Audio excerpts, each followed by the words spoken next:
Hakadosh. Erev Tov, Masechet Yevamot Daf Amud Aleph, 89A1. Yeah, Masechet Yevamot, 89A1. Says the Gemara, we were talking about now, right? Amilitani Seifa, that which we learned in the Seifa. Afal Pi, even though Shenatan La'acharon get, that the second husband gave a get, Lopez Salam in a Kiuna, did not make her disqualified from the Kiuna. Miklal. So we can infer the lo by a get that she doesn't need a get. Di by a get as if she needed a get. Why isn't she going to come and going to disqualify her from the kiuna? So therefore, obviously, what do we learn from here? We learn from here that obviously that the entire purpose of the get given to the woman, even if there's not going to be a chalot of Yerushin, the rabbis instituted it, right, in order, and still they went and they prohibited the woman to a kohen. Okay, so if the woman needs a get midrabbanan, it's still a surah to the kohen. Okay? What? Seifa. Let's see the Seifa. Amri, we said, Kiddushet ta'utav. It's considered a Kiddushet ta'ut. What do you mean Kiddushet ta'ut? It's a mistake. So says the Gemara, Reisha Nami, we're also going to say, Niswet ta'utav. That it's also going to be a mistake. What does that mean? That also the Nisween, everything was a mistake. So if it was a mistake, the entire concept of needing a get was also a mistake. So says the Gemara, no, Kansua Rabbanan. The rabbis need a knas. What was a knas? The knas was that we don't want that people are going to start thinking that the kiddushin of the second person was kosher. So therefore, they need to have a get from the second person in order that they shouldn't think that an eshetish goes out without a get. Meaning, how are people going to know, no, the second marriage was a good marriage, not good marriage? They know she was married to Mr. A. Now she's married to Mr. B. And then there's problems. So now, get it, gets from everybody. There's no problems anymore. We don't know. She goes out. No, maybe she didn't get a get. She did get a get. No, always. She don't get a get. He comes and he says like this. He says, Seifa nami leknesua. So in the case of the Seifa of the Mishnah, we also should have given a knas and tell her that she has to get a get also from the second husband. And so the Gemara, Reisha de'avda isura knasuha. It says over here like this. It says the Reisha, she did an isur. Since she went and she did an isur and she got married to the husband, so therefore we give her a knas. Seifa de lo avda isura, but in the Seifa that she did not do the isur, lo kansua rabbana. Yeah, we did not get a knas. We did not give a knas. Why? She didn't do an avirah. She didn't do an avirah. We don't give a knas. Okay? Ela ketubah. She doesn't get a ketubah. Why is it that she has a ketubah? In order that she shouldn't be easy to get rid of her. This one, the opposite. Since she was already zinta lebala, we want it to be easy for her to get out. So therefore, the opposite. That's why she doesn't get a ketubah. So you could get rid of her, and without thinking twice. Yeah, remember, when we want him to get rid of her, we don't give her a ketubah. So we could send her flying without anything. So it would be easy for him to get it. Exactly, to get rid of her. Yes. Okay. Well, here actually we're talking about from both. It doesn't matter. Okay? From the second husband as well. Ella perot velo mezonot velo blaot. She doesn't get no perot, mezonot, or blaot. Tanai ketubah, ketubah means. Why? Because these are all tanai ketubah. Tanai ketubah means the conditions of ketubah, things which are coming. So anything which comes from a ketubah is like a ketubah. Okay, it's like the same thing. Says the Gemara, if right now she took money of the ketubah from one husband and the other husband, she has to give it back. Shita, obviously. So says the Gemara, no. Yeah, well, now we're explaining. We're explaining the from the Mishnah. So he said that, well, I would have thought to say that once she grabbed it, we don't take it away from her. Kamashmala, no. We take it away from her. Don't worry about it. Yeah, we take it away from her. Huh? No, even if we take it away. Yeah? Fine. The Blan Mamzer. So this is what Rabbi was asking before. The child of the Mamzer. Tanan Hata, we learned over there in the Mishnah and another place, Trumot. En tormi min hatameh ala tahor, v'im taram b'shogeg trumato truma b'mezilo asav lo klum. Yeah, he says like this. Imagine right now, right? You want to come and you're not allowed to separate perot tmein for the truma for perot teorim. Okay, so you can't separate perot tmein for perot teorim. Now, if you did do it, if it was by accident, it's good. But if it was purposely, you didn't do anything. My loss. What does it mean loss of klum? You didn't do nothing. Because even that thing that you took off, it goes back to 10. It's mamash, you did nothing. Yeah, yeah. Yeah, you with me? One more, you did nothing. Why did you do nothing? Because that's it. It was done on purpose. Says the Gemara, Rav Rabbi Yoshi says, Lo astav lo klum letaken et hashinaim. What does that mean? It doesn't help to fix whatever's left over, right? It's going to be a sur ba'achila until you actually separate it again. Aval truma have it, but it is chal, the shem of truma, and therefore they go to the kohen. Now chasta lo amar kevanatam lo shia. So chasta did not say like kevanatam lo shia. Di amar tahavi truma. If you're going to tell me that it is truma, zimnin de pasha v'lo mafrish. Sometimes it can happen. You're going to be posheya, and you're not going to come. You're not going to separate the truma, right? Because once you see the truma yishuna, it's given to the kohen. So they're going to say, okay, fine. So it's not chal at all, and therefore he has to go give it again from the tahor. Okay, so my Mishnah at the time, what's the difference now, which we learned in the Mishnah? Hatorem kishut b'nimtzet mara. Imagine right now you come and you separated kishut, and all of a sudden it became mara. It was very bitter, so you couldn't even eat it. Avatiyah b'nimtzet teruach. You come and take avatiyah, and it was teruach. It was rotten. Truma, right? It is truma. V'yachzor v'yitrom. You're going to go and you're going to take the truma again. So says the Gemara, shogega mezid karamit. Are you asking contradiction from shogeg to mezid? Yeah, doesn't make sense. Shogeg lo avad isura. If you did it with shogeg, you didn't do an isur. The mezid covered isura. But if you did it with mezid, you did do an isur. So because of that, that's what we're saying. You have to be able to tell the truma rishona completely, right? Is again we're talking. Then you have to give it again. So says the Gemara. Berami shogega shogeg. So now you're asking contradiction from one shogeg to another shogeg. Here you're telling me b'shogeg truma to truma, and over there, if you're going to come and you're going to separate fruits and everything which are bad, right? You said it's truma, but you have to go again. You have to give truma again. So therefore, why? If it was b'shogeg, it should be okay. So says the Gemara, hatam, when the fruits go off, it's a shogeg karov mezid. It is the accident, but it's almost a mezid. So too, right? Because he should have tasted it beforehand. Meaning the fact that you should have tasted it beforehand. So now if you didn't taste, that's your problem. Imagine right now I come in and I tell you, go taste. You didn't taste it. You take it home. It's your problem. Taste it before you take it. Right? If I allow taste testers and you don't take it, it's on your kashbon now. I'm going to start coming and making sure what. Yeah, okay. Fine. It may be in Morocco or in Israel. No, it depends. Says the Gemara. So now we're going to come and we're going to make a contradiction from one to another. Why? By the perot, we said that the mezid didn't do. Sorry, he didn't do anything. And hatam tran, and over there we learned hatorem she'en naku. If a person is going to come and he's going to be torem, yeah. So he comes. What does it mean torem? Torem she'en naku, right? From fruits, right, which are not going to be in a place where they have a pot that has holes in it. Al naku, on something which does have holes in it. It is truma. Yachzor v'yitrom. He has to take it off again. So you see from here, why do we see the same thing?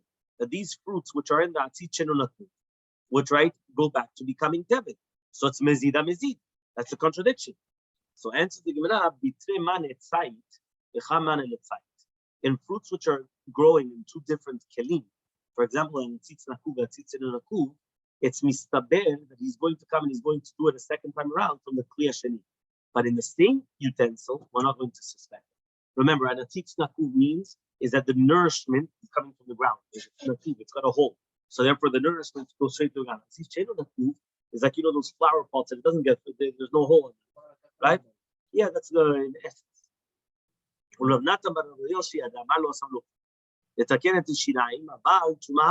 He says, what are you doing? You're trying to be mitaken the shiraim for eating. But he's saying that it's not, it is going to be considered truma. So what does that mean? What's the difference? 89b. So he says, what's the difference from that which we learned in the Mishnah? Mina nakuv, right? Al she'en nakuv tumato truma. It is a truma. But you shouldn't eat it until you take off truma from another place. So answers the Gemara, it's different than the doraita truma mariata. At the end of the day, here it is a truma. And it's truma midoraita. It's mina Torah, it's already truma. So for once it's truma mina Torah, we're not going to come and say the different halachot. That's it. It's done. How do we know that if you come and you're going to separate from the bad and the good, that it's still a good truma? The guy's a cheapskate.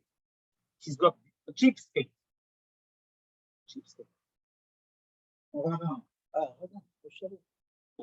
Yeah? What does that mean? Imagine right now he's got a good produce. Yeah, very good croissant. Yeah? He doesn't want to give the good. What does he do? He comes and gives the ones which they look half. Yeah, Tuma. So he just said, Minayin Latone Minara'a ala Yafe. Says the Gemara, how do we know it's still going to be Truma? תכתיב ולא תישאו עליו חטא והנימוסים את חלבו ממנו. ואם אין קדוש, נשיאות חטא למה? If it's not going to be truma at all, so why do we say נשיאות חטא? אלא מכאן, so we hear from, we learn from the Bilai, that even though you went to be from the bad, from the inferior, you know what inferior is? Yeah, so he says, once you're getting from the inferior on the good produce, yeah, the produce which is very, very good, he says it's still going to be truma. Okay? So Amale Rabba Lerochasta says Rabba Trochasta Ledidachta Marta for you that you just said loss of looking polikar, you didn't do anything. Tafilu Griva, Hada Ledible. Everything goes back to becoming Tevel. My Tama was reason. That's a Gzera. Dilma Pasha Velo Mafrish. Because maybe you're going to become Shia and you're not going to separate it all. So Mika Midim Doraita Mitruma Mishum Delo Dilma Pasha Pura Banan Lefun. Right? At the end of the day, Mina Torah, he gave Truma. And it is considered Truma. Midrabanan, the rabbi said that maybe the person is going to become Shia, right? And because of the Shia, he's going to come and he's not going to do it properly. So therefore he says, does it make sense that the right that's considered Truma and the rabbis took it out to fully? What? The rabbis are going to come and they're going to be Torah? What's going on here? So answers the Gemara, Elmaleh, he answers him, well, you don't hold the same thing. But now we learned in the Mishnah, Havlad Mamzer, Mizeh. Right? The blood is a Mamzer for both. Bishlama Minas Sheni Mamzer. I understand. From the second one, it makes sense that he's going to be a Mamzer. Why? He's still not married to the first husband. But why is the Mamzer the first children? Ishtori, this is his wife. Israel Maliahu, he's a good Israel. The Kasharina live in Mamzeret. We're going to permit it in Mamzeret. What's going on over here? It doesn't make sense. So Elmaleh comes and he says, this is what Shmuel says. Asur b'Mamzeret. She's actually Asura b'Mamzeret. So why did they call him Mamzeret? To prohibit him in a Bat Israel, which means you cannot bring a proof. That means the Chachamim, they didn't want to make him into a Mamzer Mamash, that he should get married to a Mamzeret. But rather, they made a gzera that he's like a mamzer. That means that he doesn't get married to a regular Jew. So it's a knas, right? Why did they make this knas? They made the knas in order to make sure that the woman isn't going to play around. Meaning, this woman, she could have a big yitzhak. The husband happily just dropped dead. Where is he? I don't know. He dropped dead somewhere over there. One witness coming. Yeah, I saw him. Yeah. So therefore, what? There's one witness. It's not valid for Bedin. It was yesterday. We just learned the entire Daf this morning. The entire Daf this morning. Yeah. So therefore, yeah. So he comes and he says. So Elmaleh comes and he says, this is what Shmuel said. Shmuel said, really, it's a surba mamzeret. And that's what Rabbi said to Yochanan, that it's surba mamzeret. So why do you say mamzeret? To prohibit him to a regular Yisrael. So Shalach leRav Chasta leRabba biyad Ravacha baravuna. Bedin matzi la'akor davar min Torah. Bedin doesn't make a try or something to approve something from the Torah. V'tanya, we learned to the right. Me'matay adam yoresh et ishto ktana. How do we know that a person can come and have a Yerusha from his wife when she's a minor? She does not have a father. So it's only the mother and the brother got her married off. So Bet Shammai says, when she's tall enough, right, that she's already 12 years old, and she already has some simane galut, that she's already puberty. But when she's already fitting to go to the chuppah. Rabbi Eliezer says, when she has relations with him, the Yorsha. And then what happens is he has the Yerusha, umitamela, he becomes tameh to her if she dies, and he's a twin. Ve'ochel bigno truma, and she's going to eat because of him truma. So Bet Shammai come and he says, "V'shtamo bekomata." Af agav lo nichasa lechuppah, even though she didn't go to the chuppah, which means she's still an arusa. Now how could that be? So says the Gemara, no, v'shtamo bekomato v'tikanes lechuppah. That's what Bet Shammai comes and he told Bet Hillel the kamritu, that which he said that he's going to inherit her. Is mishetiknes lechuppah, So if she's already old enough, then the chuppah helps her. But if not, and she doesn't have any simanei gadlut, lo ma'ani lechuppah, does not help the chuppah. Okay. Now Rabbi Eliezer. Rabbi Eliezer says Mishita Be'el when she has relations. V'amar Rabbi Eliezer en ma'aseh ketana krum. So one second, I thought that the ketana is nothing, which means that even if he has relations with a ketana, it's nothing. She's still a small little girl. So says the Gemara. What? No, before. So he comes and he says, Ema, no. Sarah will come in Egypt. No, it's nothing if it's Yeah. made of free. 1 minute, says the Gemara. Ema mishetagdil betibael. We're talking about that she already became at the age which is appropriate, and then she had the relations. And therefore, once she has the relations, that's what we're talking about, that they would come and they would change the decree. So we did learn though, Yerusha, you have Yerusha. One second. Mina Torah, who gets inheritance? The father. Rabbanan, and according to Rabbanan, it's what? It's the husband. So what's going on? Midoraita, the father inherits. Why? She's still a kitana. Midrabbanan, the husband inherits. Why? Because she's married. Midrabbanan. What's going on? So says the Gemara, hefker betin hefker. Bedin make things hefker. What does that mean? They have the possibility, they have the rights, they have the strength, they have the opportunity, and they have the will, right? That they come and they make it hefker. The rabbis could come and say, this is not your car anymore. What is it? Hefker. Yeah, you give it to me. Yeah, you agree? You agree. Okay. Which one? Yes. They could come and they could hefker bedin hefker. So says the Gemara, how do you know hefker bedin hefker? שנאמר בספר הפסוק, בכל אשר לא יבוא לשלושת הימים כעצרת הסתרים והזקנים מאחורם, כל רוחו ויבלם מכר על חולה. Which means they went and they said, anybody that doesn't come, right, for the 3 days, everything is, all his possessions are lost. Everything. What does that mean? The Bet Din had the rights to confiscate all your property. Everything. It's a big power. Yeah? You know, Rabbi Lazar says, there's another place. Ela nechalot asher nichlu Elazar HaKohen Yoshua bin Nun v'rashei avot lemato bnei Yisrael v'chima inyan rashim etzel avot. Why does it say rashim and then it says avot? Doesn't make sense, right? It says rashei avot and it says, right? What's going on? Ela lomar lecha v'tzal. Just like a father is manchilet b'neihem kol mashitzu, a father could give nachla to the child whatever he wants. So to the rashei matot manchilim et kol ha'am asher they could give whatever they want to the thing. Why? Because that's the bedin. Bedin could come and be mafkia mamon whenever they need to do it. Okay? So says the Gemara, umitamela. What does it mean mitamela? Remember that this ktana, the husband now, right? If he's a kohen, he could become tameh to her if she dies. So what does that mean? This is 1 second, but over here, it's only the father that could be mitamela, not the husband. Because remember, this is a kiddushin. Remember, if the father got her married off, then it's doraita. But here it wasn't the father that got her married off; it was the brother or the mother. Therefore, it's only the rabbanan. So therefore, here it's the father that becomes sanitary, not her, not the husband. Right? Why? And so the Gemara, it's not a proof though to say why. You know what's halacha here? It's mishum davila mitzvah. At the end of the day, who's going to take care of her? It's a mitzvah. Well, you're gonna want some guy on the street to come and to bury her. At the end of the day, this is the husband. You're right. It's only a husband with the rabbanan. But who's gonna take care of the burial? Obviously, it's the husband, right?